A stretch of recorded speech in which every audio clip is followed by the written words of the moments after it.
la création. Quand tu entres dans les eaux du baptême, ce n'est pas pour chauffer les bancs. Voilà Jésus-Christ, ça. Ce n'est pas que oh, je suis chrétien, tu te vantes. Non, c'est pour une mission. Le Saint-Esprit vient sur l'homme pour une mission. La prédestination, ce que Dieu a, la destinée que Dieu a établie avec toi avant la fondation du monde. C'est cela que tu vas commencer à partir de maintenant là. Alléluia. Amen. Donc, Pierre en parlant le peuple, il est certifié ça, le peuple maintenant, le cœur vivement touché.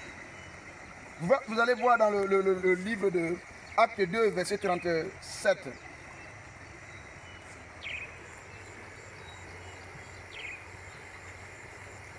Or, ayant entendu ces paroles, c'est-à-dire après la prédication de Pierre, Amen. Après la prédication de Pierre, le peuple ayant entendu les paroles, alors, ils eurent le cœur vivement touché, ou encore le cœur transpercé. Si tu n'as pas écouté l'évangile du royaume, qui consiste à la mort de Jésus-Christ, son ensevelissement et sa résurrection, parce que maintenant, là, quand tu vas entrer dans l'eau, là, c'est la mort. C'est-à-dire que l'eau va t'envahir. Si toute la tête, la même tes cheveux, là, soit entrés dans l'eau. Amen. Amen. Parce que, et ça, c'est l'enterrement, la mort, l'oubli de sa vie passée, la disparition de son ancienne nature, la disparition de son ancienne personne, la disparition de tes anciens projets, de tes objectifs, tout ce que tu avais prévu là, à partir de maintenant là, c'est Jésus qui prévoit. Alléluia. Amen. Et maintenant quand tu entres dans les eaux, l'eau te couvre.